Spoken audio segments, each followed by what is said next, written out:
De retour aujourd'hui pour une nouvelle vidéo. Pour changer, une petite vidéo tuto que vous m'avez beaucoup réclamé. Comment je fais pour enregistrer mes parties de gameplay afin de les poster sur YouTube? Certes, il existe déjà énormément de vidéos concernant ce principe-là. Mais comme vous m'avez réclamé cette vidéo, autant la faire pour vous faire plaisir.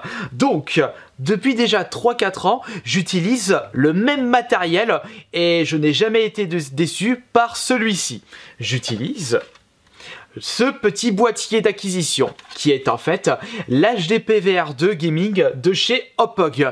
Ne vous inquiétez pas, si vous désirez plus de renseignements techniques, j'ai mis en lien dans la description de cette vidéo des liens Amazon vers les produits que je vais vous présenter lors de cette vidéo. Ce petit boîtier que vous pouvez trouver si vous cherchez bien à 60-70 €, faudra rajouter les ports. Grâce à ceci, vous pourrez enregistrer énormément de gameplay, que ce soit next-gen et rétro gaming. Donc pour le next-gen, que ce soit PS4, Xbox One, Xbox 360, et pour le rétro gaming, NES, Super Nintendo, Game Boy, etc. Je vous montrerai également comment je procède pour ceci. Car ce qu'il faut savoir, c'est que ce boîtier marche uniquement avec des câbles HDMI. En effet, pour pouvoir faire fonctionner ce petit bazar, ASMR Spotted, il faudra que vous branchez un câble HDMI sur le port HDMI out sur la droite, directement relié sur votre télé. Et le câble HDMI qui est branché sur votre console, il faudra le brancher sur le port HDMI in. Et il faudra bien entendu brancher le port, enfin je veux dire le câble USB directement sur votre PC, car c'est un petit défaut, mais c'est pas si chiant que ça. Ce petit boîtier ne fonctionne pas en autonome, c'est-à-dire qu'il faudra absolument le brancher sur un PC et utiliser le programme adéquat pour pouvoir enregistrer vos parties de gameplay. Ce n'est pas un fichier qui sera directement enregistré sur un disque dur intégré dans ce boîtier. Il y a des modèles qui proposent ceci, mais autant enregistrer directement sur votre PC, je trouve que c'est un gain de temps, car si vous l'enregistrez sur un disque dur du boîtier, il faudra transférer sur votre PC, ça peut être une petite perte de temps. Et il faudra bien entendu brancher l'alimentation de ce boîtier. Mais alors, là je vous ai présenté ma tactique pour pouvoir enregistrer des parties de PS4, Xbox One, Next Gen. Mais alors comment je procède pour enregistrer mes parties de rétro gaming? Je passe par cette console.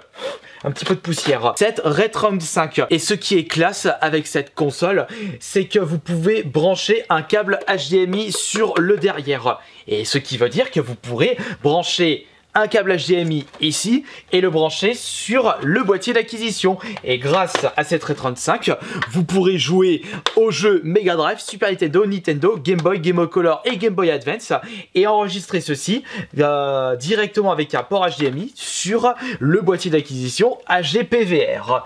Mais si vous ne possédez pas ce matériel, il existe encore un autre moyen.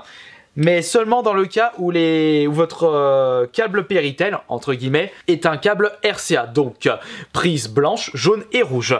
Mais comment faire dans ce cas-là, puisque cet HDPVR prend uniquement les ports HDMI? Eh bien pour cela, il faudra que vous achetiez un petit boîtier qui va vous permettre de brancher votre câble RCA vers une sortie HDMI. Donc il faudra un câble HDMI supplémentaire. Par exemple, on a ce petit modèle-là. Je vous rappelle que vous avez les liens directs dans la description de cette vidéo. Donc vous branchez jaune, blanc et rouge juste ici. Il faudra bien entendu brancher une petite alimentation en passant par ce petit câble là, et vous branchez votre port HDMI juste ici, que vous reliez sur votre boîtier d'acquisition. Et grâce à ce procédé là, vous pourrez jouer à des jeux PS1, N64, je crois même que la Super Nintendo et RCA, si je ne me trompe pas, peut-être pour les derniers modèles. Vous avez d'autres consoles qui utilisent ce procédé-là, et c'est franchement classe. Mais par contre, je n'ai toujours pas trouvé de solution pour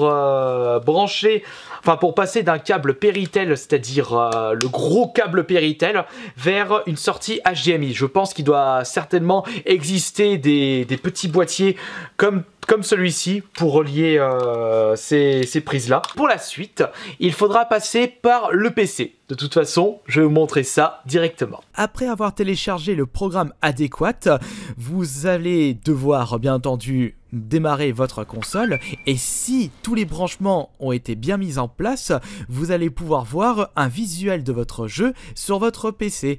Après quelques réglages que vous souhaitez comme la qualité de vidéo, la qualité du son et j'en passe. Et si tout est prêt, il vous suffira juste d'appuyer sur le bouton enregistrer et normalement vous verrez votre HDPVR2 s'illuminer de vert. Pour arrêter, vous cliquez sur le bouton arrêter et c'est dans la poche. Vous aurez votre fichier disponible dans un dossier que vous aurez mis en place préalablement et il n'y a plus qu'à faire un petit montage et c'est dans la poche. Un autre élément bon à savoir, c'est qu'avec ce boîtier d'acquisition, vous pourrez faire des lives, des streams sur des jeux rétro en passant par la Retron et un câble HDMI ou alors en passant par ce petit boîtier. Les différentes possibilités qu'offre ce boîtier sont très nombreuses. Après, il faut se pencher un petit peu plus en détail car il y aura très certainement des réglages à faire et pas qu'un petit peu. Mais je ne peux pas vous donner plus de renseignements par rapport à ça car je ne peux pas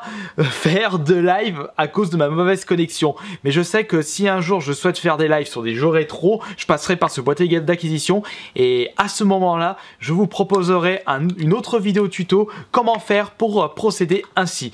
En tout cas, j'espère que cette nouvelle vidéo tuto vous aura plu et si vous avez d'autres questions sur ma façon de faire mes vidéos, des conseils que je peux vous donner facilement et rapidement, comment je procède pour les montages, comment je fais des intégrations, quel matos j'utilise, enfin n'hésitez pas à me poser toutes vos questions dans l'espace des commentaires et si je vois que beaucoup d'entre vous me réclament la même chose, je pense que je ferai une petite vidéo tuto par rapport à vos suggestions.